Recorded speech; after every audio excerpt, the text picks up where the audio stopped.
Tour Eiffel. 그런데 말입니다. 악플에 시달렸다면 믿으시겠습니까? 보고 싶어요? Bonjour à tous, je m'appelle Fabien, enchanté.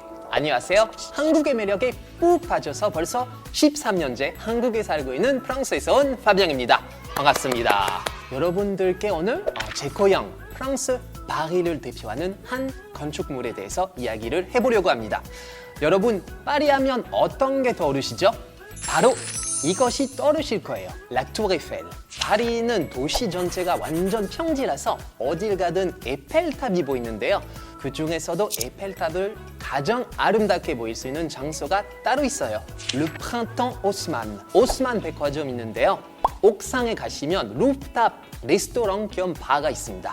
거기서 파리 아름다운 지붕으로 이어지는 에펠탑을 보실 수가 있을 겁니다.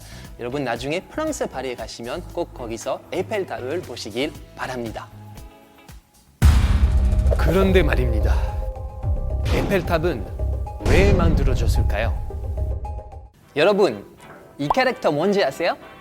1993년에 열렸던 대전 엑스포 마스코트 꿈돌이에요. 아니, 에펠탑이 왜 만들어졌는지 얘기하다가 느닷없이 꿈돌이 얘기라니 이상하죠? 만들어진 계기가 같아요. 바로 엑스포, 세계 박람회를 위해서 만들어진 건데요. 에펠탑은 1889년 세계 박람회를 위해서 만들어졌습니다. 세계 박람회는 인류가 이룩한 업적과 미래에 대한 전망을 전시하는 경제 문화 올림픽인데요. 특히 1889년은 La Révolution Française, 프랑스 혁명의 100주년을 맞이하는 해였는데요. 그 때문에 그해 파리 세계 박람회에서는 뭔가 제대로 보여줘야 한다는 압박감이 있었다고 합니다. 그래서 프랑스 정부는 파리를 상징하는 기념물을 위해서 대대적인 공모전을 개최했는데요. 그 중에서 가장 독보적이었던 것이 바로 구스타브 에펠의 아이디였다고 합니다. 구스타브 에펠은 이미 자유의 여신상 뼈대를 제작해서 이름을 날리고 있었는데요. 그는 당시 세계에서 가장 높은 건물이었던 워싱턴 기념탑보다 높은 탑을 만들겠다고 나섰습니다.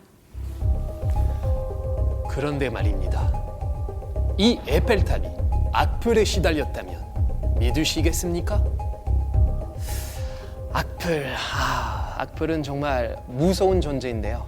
에펠탑은 당시에 무수한 악플을 받았습니다. 구스타브 에펠의 무리한 도전! 에펠탑 건설 도중 쓰러질 가능성이 높아. 에펠탑 흉물로 전락하나? 이런 계속되는 부정적인 기사에 파리 시민들 역시 겁먹기 시작했는데요. 에펠탑이 우리 집을 덮칠 거라며 공사를 중단하지 않으면 고소할 거란 협박까지 있었다고 합니다. 이런 반대 여론 때문에 구스타브 에펠은 탑에 좀 특이한 걸 만들어 놓았어요. 바로 여기 아랫부분을 잘 보면 뭔가가 새겨져 있는데요.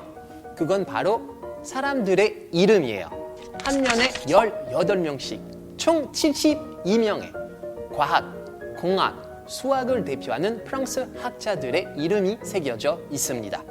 이 명단은 에펠이 직접 작성했고요. 예술가들이 에펠탑 건설을 반대하는 걸 보고 과학에 대한 관심을 촉구하는 의미에서 만들었다고 합니다. 자, 여러분 잘 기억하세요. 여기에 숨겨진 또 다른 이야기가 있습니다. 자, 잠깐 그 전에 프랑스 이야기를 계속했으니까 에펠탑 건설을 시작한 1887년 조선의 이야기도 잠깐 해볼까요? 1887년 조선에는 엄청난 일이 일어났거든요. 바로 아시아 최초로 조선의 전등이 설치되었습니다. 1887년 3월 6일 경복궁 안 건축궁에 전등이 설치되었는데요.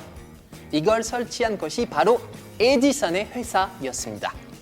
네, 여러분이 생각하시는 천재 발명가 그 에디슨 맞습니다. 이 발명 천재는 에펠탑에도 그 업적을 남겼는데요. 에펠탑 공사가 끝난 1889년 당시에는 엘리베이터가 설치되어 있지 않았다고 합니다. 그래서 1710개의 계단을 1시간이 넘는 시간 동안 걸어서 올라갔어야 했는데요. 너무 힘들었겠죠? 그래서 그 이후에 엘리베이터가 만들어졌는데요. 에펠탑의 엘리베이터를 설계한 사람이 바로 에디슨이랍니다. 수천 장의 도면을 그려서 정밀하게 설계를 했다고 합니다. 에펠탑의 숨겨진 이야기에 대해서 말씀드리고 있는데요. 이번에는 조금 더 깊숙하게 들어가 볼까 합니다. 에펠탑은 뭘로 만들어졌죠? 네, 다들 알고 계시듯이 철로 만들어져 있는데요. 당시에는 그리스 신전처럼 돌로 만든 건축물이 더 예술적 가치를 인정받았었는데요. 그런데 왜 에펠탑은 철로 만들었냐면요. 철을 사용하면 더 빨리, 더 높이, 더 저렴하게 탑을 올릴 수 있었대요. 한마디로 가성비가 좋았던 거죠. 그래서 19세기 산업혁명기 때 가장 중요한 기술력은 철강을 생산하고 조합하는 기술이었다고 합니다. 그만큼 철이 최첨단 건축 자재였던 거죠. 산업의 쌀이라고 불리던 철은 그 나라의 국력과 경제력을 상징하기도 했죠. 모두 합하면 무려 7,300톤의 철이 사용되었다고 합니다. 정말 어마어마하죠? 그럼 에펠탑에 사용된 이 많은 철은 어디서 생산된 걸까요?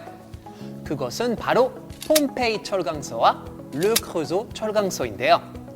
당시 프랑스에서 가장 큰 제철소는 프랑스 동부의 르크로조 제철소였어요. 당시 프랑스에서는 귀족 가문들이 철강 산업을 이끌었는데요. 르크로조 제철소는 랑델 가문이 설립해 대규모 설비를 갖추기 시작했대요. 그런데 야심차게 생산 철의 품질이 형편없이 낮았던 거죠.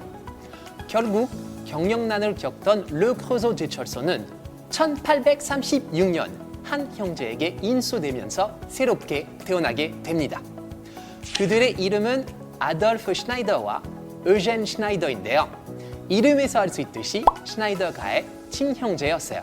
그들은 뛰어난 엔지니어와 기술자를 초빙해서 철의 품질을 높이기 위해 애썼는데요. 그들은 결국 최대 100톤 타격을 줄 수 있는 증기 해머를 만들어냈죠. 이 증기 해머는 더 빠르고 강력하게 철을 만들어낼 수 있었는데요. 이러한 기술력을 바탕으로 슈나이더 형제가 만들어낸 이 회사는 프랑스 전역에 철도를 깔기도 하고요. 프랑스 최초로 증기기차를 만들어내면서 세계 최대 규모의 제철소이자 프랑스 간판 철강 회사가 됩니다. 이후 이 회사는 포나 탱크 등의 신식 무기까지 만들어내면서 운수 장비로 영역을 넓히는데요. 바로 이 회사가요. 에너지 관리, 산업 자동화 디지털 기술을 전문으로 하는 글로벌 기업 슈나이더 엘렉트릭입니다. 프랑스에서 테크 기업하면 가장 먼저 떠올리는 회사가 바로 슈나이더 엘렉트릭인데요. 제가 꼭 한번 소개하고 싶었던 기업인데 오늘 이렇게 소개하게 돼서 기쁘네요. 슈나이더 엘렉트릭은 제철 산업에서 시작해 전력, 자동화, 제어 분야로 확장하여 한 발 앞서 저탄소, 녹색 성장 실현을 위해 노력하고 있는데요. 슈나이더 엘렉트릭은 현재 에너지 관리 솔루션과 디지털 기술을 기반해 자동화 솔루션 제공하여 주택, 빌딩, 공장, 선박, 발전소, 병원, 호텔 등 전기가 쓰이는 모든 곳의 에너지 관리를 하고 있습니다. 슈나이더 형제가 그랬던 것처럼 이제 프랑스를 넘어 전 세계 에너지 관리 및 산업 자동화 시장에서의 디지털 혁신, 기술 혁신을 이뤄내고 있죠. 사실 제 친구가 슈나이더 엘렉트릭에 다니고 있는데요. 프랑스를 대표하는 글로벌 기업이라서 처음에 친구가 입사했을 때 축하 파티를 열어줬어요. 자, 제가 아까 잘 기억하라고 했던 거 잊지 않으셨죠? 이 에펠탑 아래에 72명의 이름이 새겨져 있었다고 했잖아요. 네, 슈나이더 형제 중 동생인 의젠 슈나이더의 이름이 에펠탑 남동쪽 부분에 새겨져 있다고 합니다. 구스타브 에펠에게 철답을 만든다며 비웃던 이들에게 보란 듯이 프랑스 철강 산업을 발전시킨 슈나이더의 이름을 에펠탑에 새겨놓은 게 아닐까 싶어요. 네, 지금까지 프랑스 파리를 대표하는 랜드마크 에펠탑에 숨겨진 이야기들을 말씀드렸는데요. 재밌으셨는지 모르겠네요. 아마 이제 파리에 가셔서 에펠탑을 보시면 이름부터 찾는 분들이 계실지도 모르겠습니다. 저도 나중에 파리에 가서 슈나이더 이름을 찾고 인증샷을 찍으려고 합니다. 네, 지금까지 파비앙이었습니다. 함께 해주셔서 감사합니다. Merci. Au revoir.